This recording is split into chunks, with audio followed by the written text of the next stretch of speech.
Fa e sale lefatshe la Botswana le tsaya boipuso ka 1966, le dirisitse didikadike tsa dipula mo thutong ya beng ba lone. Mo godimo ga moo, dikompone tse di ikemetseng ka nosi jaaka Bodebswana le tsone di dirisitse madi a le mantsi go romela batlhalefi ba lefatshe leno ko dikolong tsa maemo a go godimo kwa moseja. E re go ntse jalo, letsatsi le letsatsi o fitlhela mafelo a diphuthego mo dioteleng tse di farologaneng mo lefatsheng leno a tletse babereki ba tlhatlhelelwa dithuto gore lefatshe le le ntshe maduo a a batlegang mo ditirong le gore itsholelo ya lefatshe le e tlhatloge. Baitsanape ba bongaka ba re maiteko a tsamaya go itaya sefololetse ka jaana Batswana bogolo jang ba ba berekang ba tsenwe ke malwetse a a bolayang a iketlile jaaka a sukiri, a madi a matona le bokankere. Ba re ditlamorago tsa malwetse a di tsile go imela itsholelo ya lefatshe leno ka jaana ba ba amegang ga ba ye go kgona go nna tlhaga ko tirong, ba ya go tshabelelwa ke go kopa malatsi a go ikoka ko gae a le mantsi. Jalo go ame go ntsha maduo ka selekanyo se ba se beetsweng kwa tirong, gape lephata la botsogo le ya go dirisa madi a le mantsi mo kalafing ya balwetse ba. E tswa bangwe ba farologana ka gore dipalopalo tsa balwetse ba di ka tswa di tsamaya fa kae mono Botswana. Se ba dumelanang ka sone ke gore malwetse a bakwa segolobogolo ke mekgwa ya malatsing ano ya go tlhoka go ja sentle. Phirimaneng eno e ke yone kgang ya rona ya Moruthutha, mme re tla bo re itshwaraganetse fano le baitsanape ba tlhatlhobo ya dijo e bong Dr. Lemogang Kwape le mme Boitumelo Motswagole, ba e leng bommantswitswidi kwa komponeng ya National Food Technology Research Center ko motsemogolo wa Gangwaketsi, Kanye.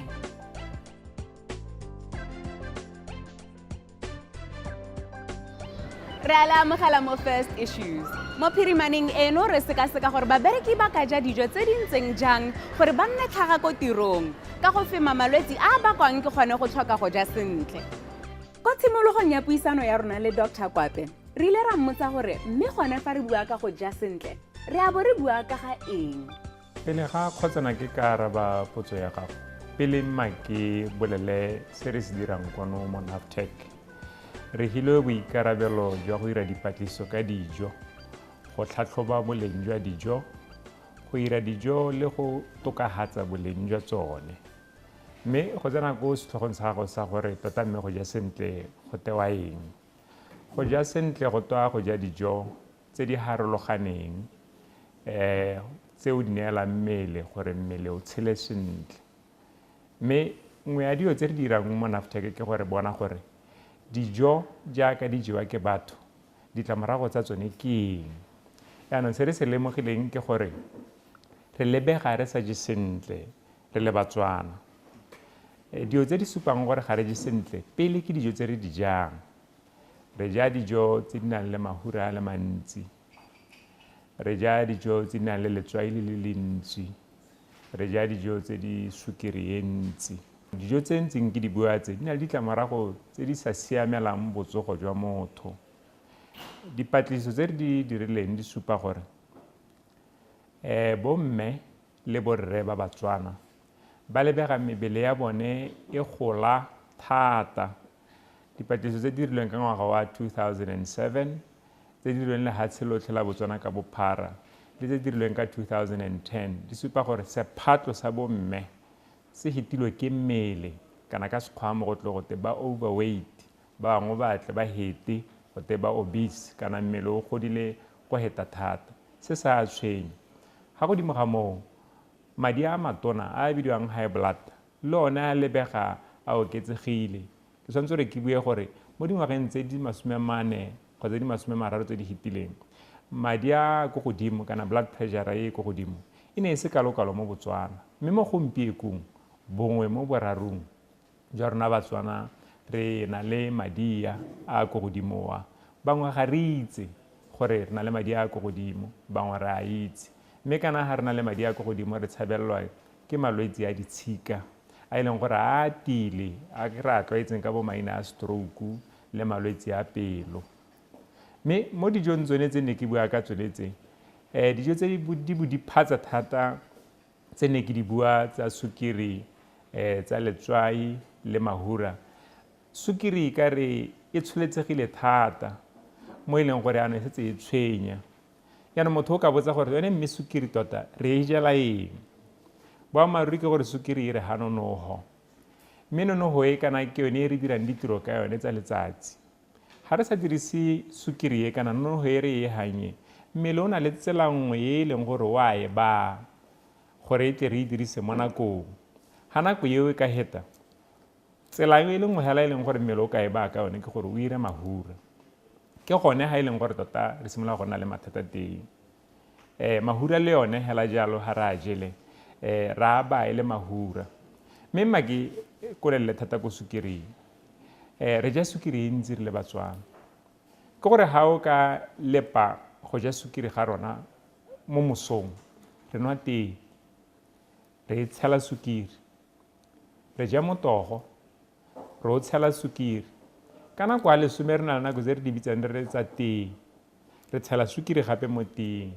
Motshegare gongwe ga re sena go ja dijo tsa rona tsa motshegare, re nwa senotsididi. Yaanong senotsididi tse re di nwang tsone tse re itimolang lenyora ka tsone tse di na le sukiri hela e ntsi. Go ga sekai senotsididi se re se nwang tse re tlwaetseng go di nwa di na le di-teaspoon tsa sukiri di le 10.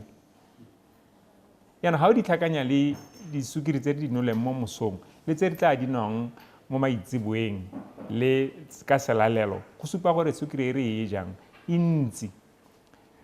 Yaanong dipatlisiso di supa gore dijo tsone tse di botshetse kana tse di sukiri le tse dingwe tse di mahura, mmele wa di tlwaela mo e leng gore ga o kgone go nna o sena natso, kana ka sekgwa mo re reng they are addictive.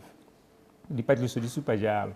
Yaanong kana ga di ntse jalo go raya gore ga di sa dirisiwe mo mmeleng kana di tsena ka mmele ka mmetela di le dintsi, ko bohelelong mmele wa go helela o nna mokima kana mmele o di baa le mahura.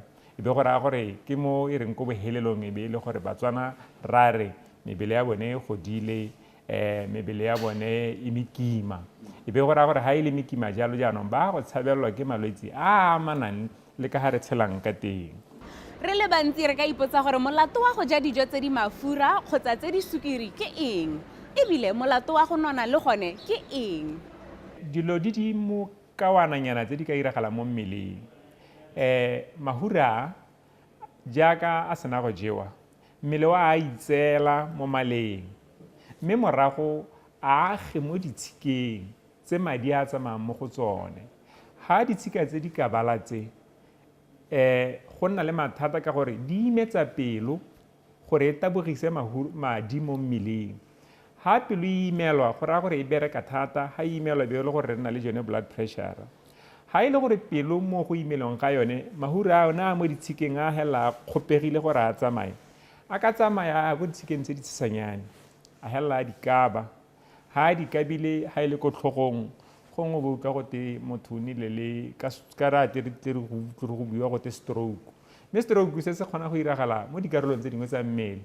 Ga one mahura a ka ko ditshikeng tsa leoto, le gone a kgona gore a kabe ditshikana tseo mme a bolaye leoto. Jalo he stroke se kgona go iragala ko tlhogong jaaka re se tlwaetse, mme le mo leotong le gone se kgona go iragala. Fa o lebile thulaganyo e, ke solofela fa jaanong o ipotsa gore ka ekete dijo tsotlhe tse di balolotsweng ke tsone tse re di jang malatsi otlhe, jaanong ga dirisiele kae? Potso e ke nngwe e le rona re neng ra e botsa moitseanape wa rona. Dijo tse mahura a mantsi mo go tsone gantsi ke nama le mahura a re a tsenyang mo dijong. Re na le mehuta e le mebedi ya mahura. Mahura a re tle re a gatsela hela ga wa beilega le a sa gatseleng, le mahura a mangwe a diphatsa go gaisa a e leng gore one ka tlholego ga a gatsele, mme re a dira ka tsela nngwe gore a gatsele gore re kgone go a tshasa mo dijong jaaka bobotoro a bidiwang gote partially hydrogenated fat. Yaanong one ao ke one gantsi itlhela le diphatsa ka gore tota one ga mo seemong sa tlholego e leng gore mahura re a bona le mo go sone. Ke ona a diphatsa thata, a ba a latelelwa ke a e leng gore a omelela. A re siametseng ke a elelang, bogolo jang mahura a tshwanang le a olive oil, mahura a tshwanang le a rona kono mo Naftek re a ntshang mo morameng ka gore a utlwala ka dipatlisiso a tshwana thata le a morama ka boleng jwa one a na le kotla e bidiwa gote omega 3 e leng gore mmele o e tlhoka ka selekanyo se se rileng. Mahura a gape a re a bona mo nameng ya kgomo ye e jeleng tlhaga. Ga o ka lebela mahura a dinama tsa dikgomo go na le a masweu le a mmala wa lephutshi. A mmala a lephutshi a na le yone kotlanae, mme gantsi a itlhola mo dinameng tse e leng gore kgomo ya teng e jele tlhaga hela, ga ya otlwa ka dijo tse dingwe. Jaanong re tshwanetse re ele tlhoko gore mahura ra ja a ntseng jang, ra a ja ka selekanyo se se kae, ebile re ikemiseditse gore mmele ra a jela gore mmele o tlo wa dirisa. Re le Batswana re tswa kgakala re ja dijo tsa bo mmidi, magapu le tse dingwe tse di balolotsweng. Go ka bo go tsile jang gore re tlogele go ja dijo tse, mme jaanong re siele mo go tsa dikhenekene? Ga ke itse ra nka re ke tlhabologo, ka gore mo tlhabologong re nna le ditsompelo kana madi a mantsi a re ka rekang sengwe le sengwe se re se batlang. Gape re nna hela re le mo lobelong, yaanong gantsi dijo tse di jang re le mo lobelong kana tse makgwa ba re convenience food, tsone gantsi di tlhotlhilwe, gape di dirilwe ka mahura, gape di preserviwa ka one mahura kana ka sukiri tse dingwe. Yaanong dijo tsone tseo ke tsone di dirang gore re helele re ntse jalo. Mo godimo ga moo ga re sa tlhole re bereka ka diatla jaaka e kilane re bereka. Gantsi o itlhaele gore motho ya ka ke ntse jaana dilo tse tsotlhe ke dira ke ntse hahatshe, ha ke tswa ha ke a go kgweetsa ke ntse hahatshe, tiro e ntse ke ira ke ntse hahatshe, be go raya gore ga re dirise mmele. Ka jalo tse re di jang tse sentseng gore re dirise gore di re he nonogo, ga re di dirise, di hela e le gore mmele wa di ipeela. O le mmogedi wa thulaganyo e, o ka se o ipotsa gore ke dife dijo tse moitseanape wa rona a reng re di ele tlhoko. Moitseanape yo mongwe, Boitumelo Motswagole, a re ntswa mmele o tlhoka dikotla tse di farologaneng ga di a tshwanna go feta selekanyo. Mathata a mahura ke ha heta selekanyo se mmele o tshwanetseng gore o nne le sone. Re na le selekanyo sa borre le sa bomme. Borre mahura a mo mmeleng a bone ga a tshwanna go heta 20%, bomme ga a tshwanna go heta 30%. Pharologanyo e irwa ke gore bomme kana re tshola bana, ke sone se o bonang re nna le seelo se se hetang sa borre. Kana mahura a kgona go provide a cushion sort of for the internal organs. Yaanong ha mme a itshologetse, mahura a kgona go sireletsa lesea, ke sone se o bonang seelo sa bomme sa mahura se heta sa borre go se kainyana. Jaanong bodiphatsa jwa mahura a mantsi ke gore mahura ha a setse a le mantsi, mmele ha o ipeela mahura a tshwanetse go nna ka tlase ga letlalo. Jaanong ha ka tlase ga letlalo go tlala ka gore go ka tshola selekanyo hela se se rileng, ha go tlala mahura a simolola go ipatlela phatlha, mme gantsi ha ipatlela phatlha jalo a ya go dimpeng. Ke sone se o tlhola o bona mogodinyana o ntse o riana o gola ka bonya ka bonya. Ha o la go bona mpa ya go ntse e riana e gola ka bonya ka bonya, o itse gore that is a sign ya gore you are storing fat in the wrong place, in the wrong position, ga a tshwanna go nna koo. Jaanong kana ha a le mo mpeng goga mo mmeleng a motho ke gona ha dikarolo tse di botlhokwa di teng. Re na le pelo, re na le sebete, re na le pancreas, re na le ditshika tse di tswang ko pelong di isa madi ko dikarolong tsa mmele tse di harologaneng. Jaanong dikarolo tse tsa mmele hela ga ka di babalwa ke mahura di simolola go se di bereka sentle, bothata bo tswa hela gone ho gore yaanong ha di sa bereke sentle go ama botsogo bja gago. Ka moso o tla bo o sa tsoga ka goreng, ka gore mahura a amile sebete, ka gore mahura a amile pelo, ka gore mahura a amile pancreas. Mme Motswagole o gatelela gore mmele o tshwanetse go nna o itekanetse ka nako tsotlhe, ebile o re tlhalosetsa ka motšhini wa maemo a go godimo o ba o rekileng, ebile setšhaba se gololesegile go ka o dirisa ka o tlhatlhoba selekanyo sa dikotla tse di farologaneng mo mmeleng go fema malwetse a re buileng ka yone kwa tshimologong. Go tlhoka go ja sentle, motho o kgona go iphitlhela le mo seemong se sa siamang sa botsogo, mme thata ditlamorago tsa teng di ama gore mahura a ba nna mantsi mo mmeleng. So se se dirwa ke gore re be re ja dijo tse dintsi thata, gape re be re sa exercise kana re sa itshidile mmele go thuba mahura mo mmeleng. Mme go na le ka ha e leng gore re thusa batho ka teng gore ba kgone gore ba boele mo seemong se se siameng sa botsogo, re ba tlhatlhoba selekanyo sa mahura mo mmeleng. Jaanong mo NAFTEC re dirisa motšhini o bidiwa BODPOD, mme motšhini o dirisa air displacement o accurate o faste o siame thata mo goreng o ire selekanyo sa mahura gore ha e le gore o thuba mahura ga gona le lenaneo la go thuba mahura mo mmeleng e be re ka go measure gongwe kgwedi le kgwedi gore re bone gore a mme gone a o lusa mahura mo mmeleng go a ko leveleng e leng gore e lekanetse e siametse mmele ka gore le ha mahura re itse gore a na le bodiphatsa go na le selekanyo se se siametseng motho gore mahura a tshwanetse go nna selekanyo se se kana mo mmeleng wa motho yaanong re dirisa motšhini o nna hela mo teng ga o na le ga e le motlakase ope ga o na le sepe se se teng hela o nna mo teng re be re o golaganya le khomputara yone ya ka o golaganye dikhomputara jaana go supa gore khomputara yone ke yone tla re bolelelang e printa di-results tsa gago tse di tlabe di supa selekanyo sa mahura mo mmeleng yaanong re tla supa ka gore re o dirisa ka tsela ntseng jang one motšhineng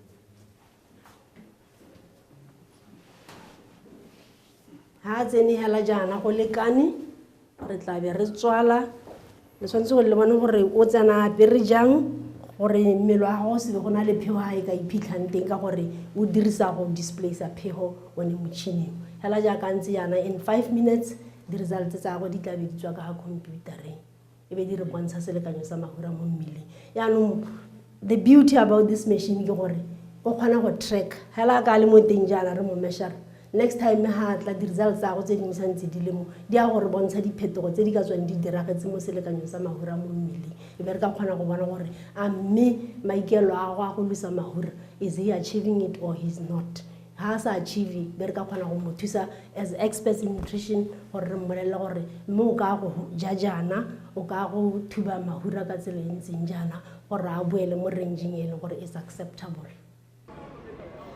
fa le gore baitsanape ba re bontsi jwa dijo tse re di jang ga di a siamela botsogo jwa rona bogolo jang re le babereki ka nako ya dijo tsa motshegare go tsa ka dinako tsa go theogetswe ke jaanong go dirwe eng ke mang thuto dilo tse kana di tsile mo go rona ka lobelo di tla tswa ka bonya yaanong re tshwanetse re tlhoagalele go ruta batswana ka tsone dilo tse ntseng ke di buatse gore a re jeng maungo a re jeng merogo a re sa tlhotlheng dijo thata a re nwe metsi a re hokotseng le nnotagi ka gore le nnotagi e na le seabe mo goreng botsogo e be e se jone fa re fetsa puisano ya rona re ne ra batla go itse gore tota mme gone mokgwa o wa go ja sentle motho o tshwanetse go simolodisa a le kae ka jaana bonnyenyaneng jwa rona fa ngwana a lela re itse gore o fiwa dimonamone kgotsa sepe fela se se sukitshana go mo didimatsa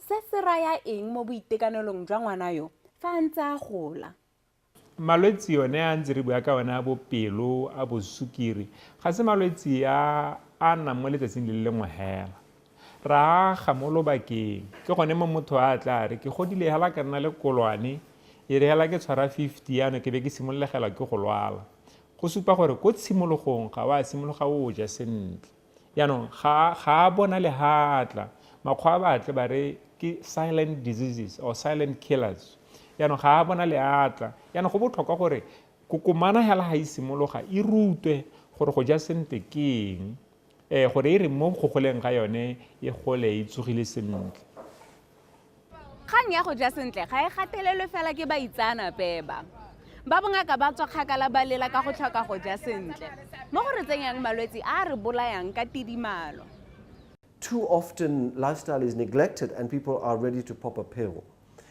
I cannot emphasize enough that if you control your lifestyle, a significant proportion of blood pressure can be treated just with lifestyle. And we're talking about reducing your salt intake. We're talking about exercise. We're talking about things that I guess our public are bored of hearing. Exercise, lose weight, eat healthily. We're talking about cutting processed carbohydrates. We're talking about the bread and the rice and the potatoes and the macaroni and the oats and the bran. All these processed carbohydrates put on blood pressure, put on weight, raise blood pressure. Salt begins to raise blood pressure. Sugar begins to raise blood pressure, makes you put on weight. So exercise, lose weight, eat a lot of veggies, particularly your fruits and veggies are very important because they contain minerals like potassium and magnesium that drop your blood pressure. And if your blood pressure is still high, then of course you require medication to assist your lifestyle. But lifestyle is the cornerstone of managing blood pressure. If, for example, having listened to this program, you realize that you are overweight, you're not eating correctly, you don't take any exercise, and in particular, if your mum or dad or grandfather or grandmother had blood pressure, or there's a family history of stroke, or there's a family history of heart failure, or there's somebody in the family that dies suddenly, the commonest cause of sudden death is heart attack or stroke, then you need to be cautious, particularly after the age of 18. Earlier, if you find that you're overweight, earlier if you find that you're not exercising as a teenager, earlier if you're having any symptoms where the heart is racing, you're getting breathless, the ankles are swelling, go and see your doctor. But generally, look at your family history, look at your lifestyle, and then go and check your blood pressure. If your blood pressure is normal, check it annually. If your blood pressure is high, keep checking it with your doctor or your clinic or your hospital to make sure that eventually it does come down, and if it doesn't come down, on diet and lifestyle, the doctor or the nurse or the hospital will prescribe you medication.